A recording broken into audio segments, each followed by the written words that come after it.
Kelompok yang kedua yang saya mau kasih tahu itu ada kelompok tim Big Six yang kualitas pembelian pemainnya itu memang bagus, tapi masih ada beberapa kendala. Artinya meskipun mereka jor-joran beli pemain-pemain bagus dan ngeluarin banyak uang, saya pribadi gak yakin kalau mereka ini bisa perform, apalagi bisa bersaing dengan City dan Liverpool. Nah, dua tim yang saya maksud ini Arsenal dan Tottenham. Seperti kita tahu, Tottenham ini cukup di bursa transfer kali ini itu nggak mengeluarkan uang yang sedikit itu. Mereka beli Ivan Perisic dari Inter Milan, mereka juga beli Bissouma kalau nggak salah dari Brighton, terus Richarlison dari Everton. Nah, total yang mereka habiskan itu dari 3 pemain itu sekitar 100 juta euro kalau nggak pounds. Chelsea juga begitu, mereka beli Sterling dari City dan beli Koulibaly dari Napoli. Terus ada satu lagi pemain saya kurang tahu namanya. Nah, apakah pemain-pemain yang dibeli yang dibeli Chelsea dan Arsenal ini gak bagus? Bagus menurut saya.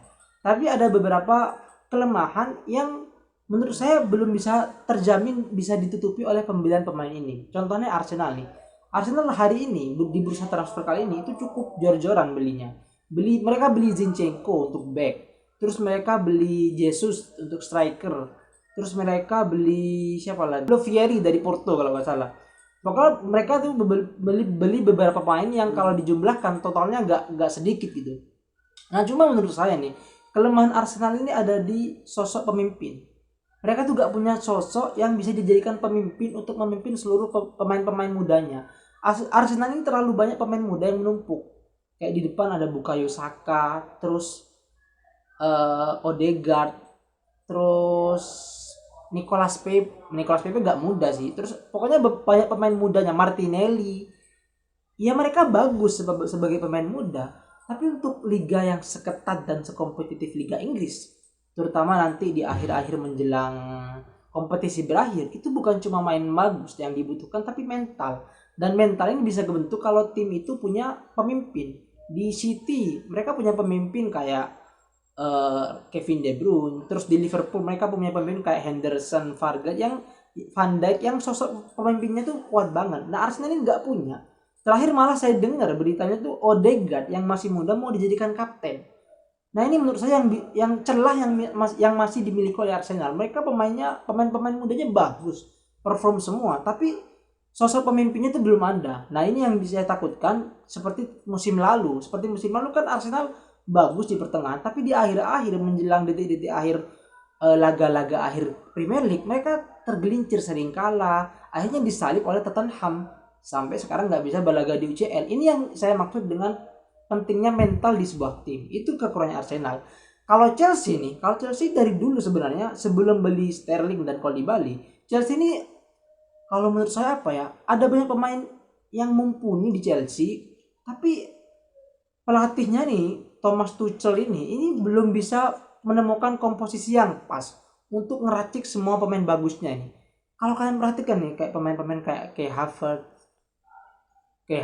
terus Hakim Ziyech, Timo Werner ini bukan pemain jelek loh. Mereka pemain bagus bahkan di liga-liga mereka sebelum ke Chelsea. Tapi begitu di Chelsea ngumpul di sana, ada Kante, ada Jorginho. Nah, Thomas Tuchel ini belum bisa menemukan komposisi yang pas untuk bisa bikin pemain bagus seperti mereka. Itu jadi satu kesatuan sebagai tim yang bagus lah secara permainan. Ya, kalau kalian lihat Chelsea itu sering pakai strategi 3-4-3 dengan Kante dan Jorginho di tengah. Tapi ya maksudnya tuh formasinya udah terlalu sering kebaca oleh tim-tim lain sehingga mungkin saya pribadi nih kalau menurut saya ke Chelsea ini saya setuju mereka beli Koulibaly untuk gantiin Rudiger kan yang keluar dari Madrid, terus gantiin Christensen juga, terus mereka beli Sterling untuk ngisi posisi Lukaku yang dipinjamkan ke Inter. Saya setuju mereka semua pemain bagus, tapi saya gak yakin kalau emang Tuchel ini masih belum nemu komposisi yang pas untuk Chelsea. Saya gak yakin Chelsea ini bisa bersaing dengan City dan Liverpool. Nah, selanjutnya ini tim yang di bursa transfer kali ini itu saya bilang buruk lah sejauh ini loh. Itu adalah Manchester United. Manchester United sejauh saya bikin video ini itu baru beli pemain sekitar 3 kalau nggak salah. Ada Lisandro Martinez dari Ajax sebagai back. Terus ada lagi siapa? Christian Eriksen. Terus ada lagi Malaysia. Ini sejauh ini loh. Nggak tahu karena masih bursa transfer masih ditutup terakhir tanggal 1 September.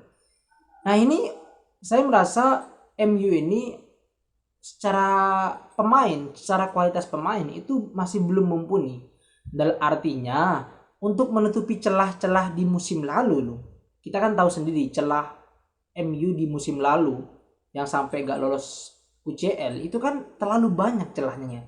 Jadi karena terlalu banyak, jadi kualitas pemain yang dibutuhkan untuk bisa ngangkat MU kembali ke performa terbaiknya itu juga gak gampang gitu. Harus bener-bener dibongkar lah istilahnya lah. Saya mengakui kalau pelatih MU sekarang Erik ten Hag ini bukan pelatih kaleng-kaleng. Dia punya pengalaman di Ajax, dia punya pengalaman untuk membina pemain muda, untuk bikin pemain setengah matang jadi pemain yang matang bahkan lebih dari matang gitu. Tapi kalau masalahnya serumit masalah MU seperti sekarang, saya gak yakin kualitas pelatih saja itu cukup bisa ngangkat MU kembali ke top performanya. Harus juga diimbangi dengan kualitas pemain-pemainnya gitu. Jadi masalah ini cukup kompleks.